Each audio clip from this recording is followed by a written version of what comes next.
There are stories and legends that in many occasions are lost with time.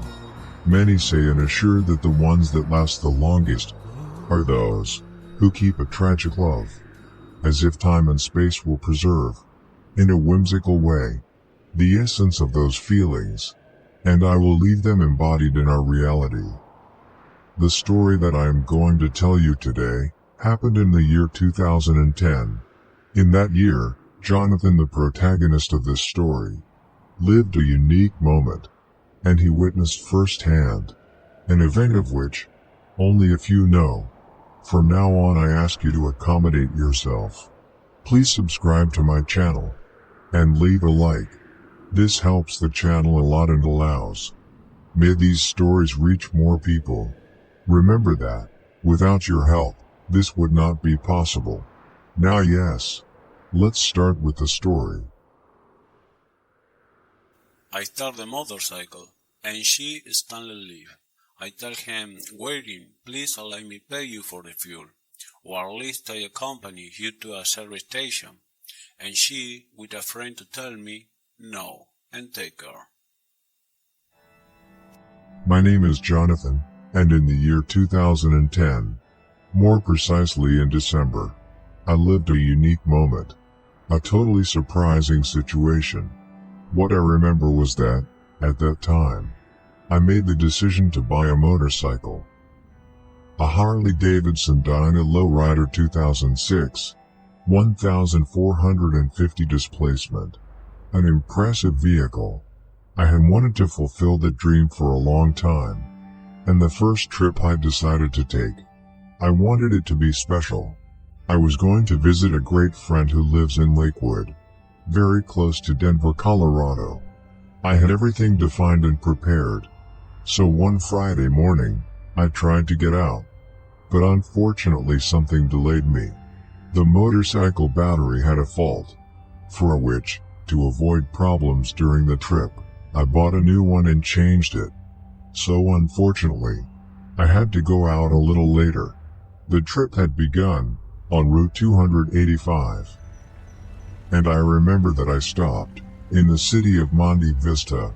I did, to recharge the fuel tank, and to be able to drink a coffee. At that moment it happened that one of the guys who served at the service station, he came over to chat a bit about the motorcycle. Because I remember that he had told me that he had one just like it. But since it was quite late, I didn't want the night to catch me. So I cut the conversation and continued my journey. My idea was to get to Lakewood, where I was going to stay in a hotel, and the next day take Route 121, so I can visit my friend in the same city.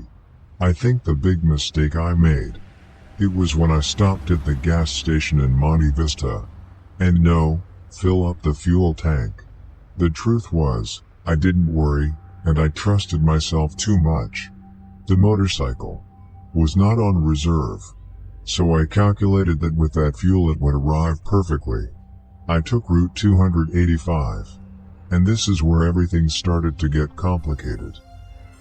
The first thing is that it had been a while since I had been around the area, for which I was not very clear where was the exit for Lakewood.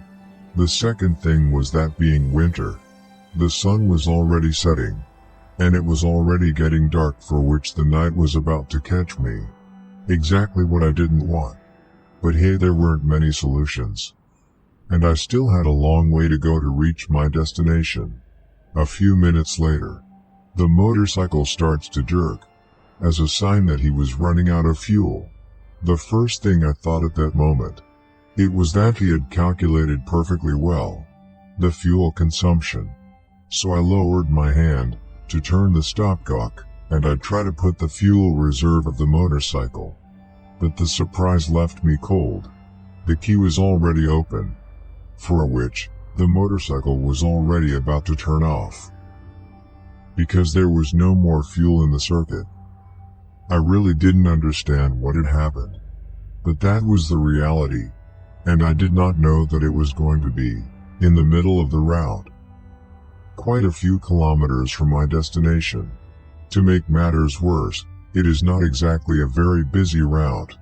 Didn't know what to do, and I just stayed there, on the side of the road.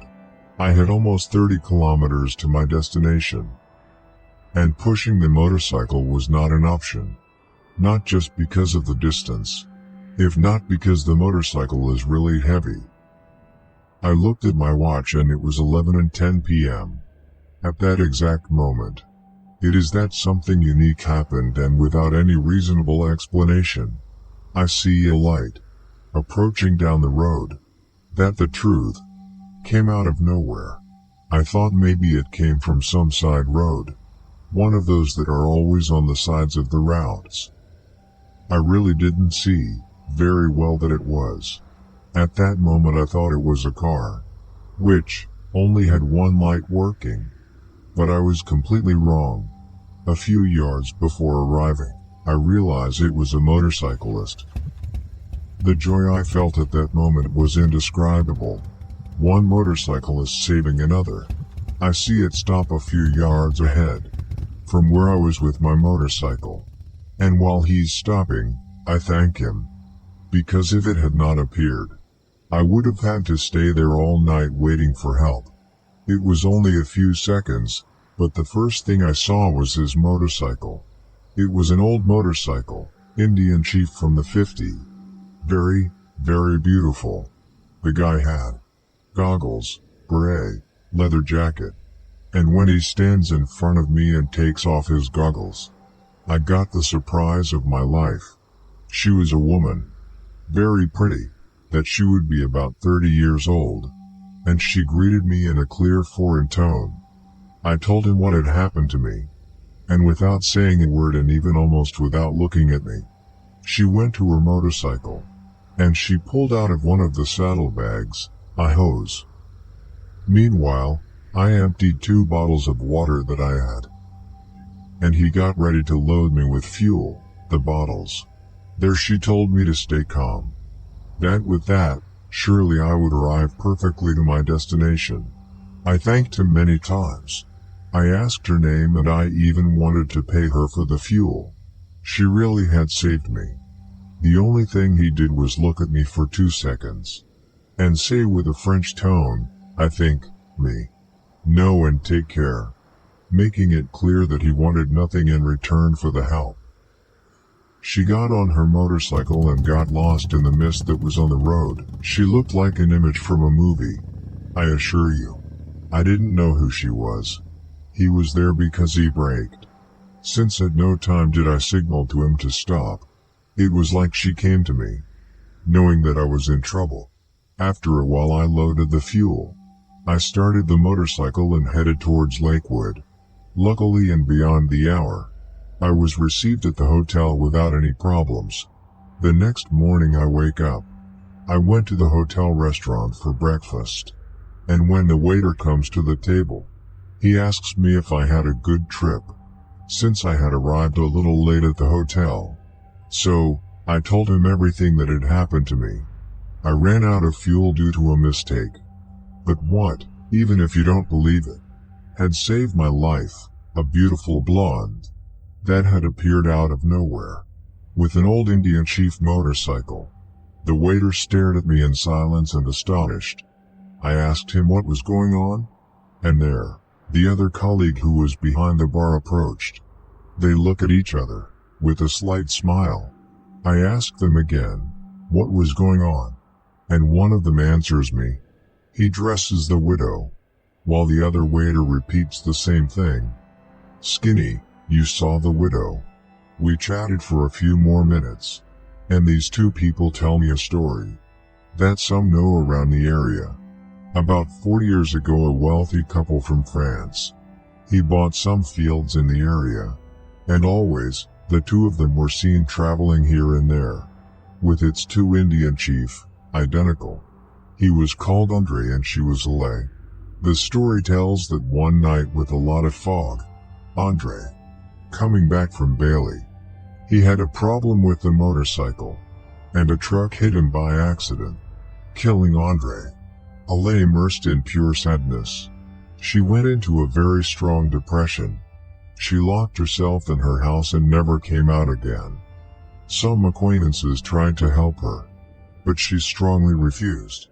One day, just like that, she and her motorcycle disappeared, and they never saw her again. Part of her family, who lived in France, they came to the United States. An investigation was even opened to look for her, but it was not successful. Ale was never found, neither she nor her brand new Indian Chief motorcycle. A few years later, people and locals, they claimed to hear the motorcycle from a distance from time to time, although they could never see anything. And year after year the legend was nourished by some testimonies, like mine, where you could hear some motorcyclists having received help from a pretty blonde girl, and with a foreign tone, who was traveling on a very particular old Indian motorcycle. I really find it hard to believe whether or not it's a ghost, or that it was real, because honestly, after everything left, I couldn't tell you if it really was or wasn't a dream.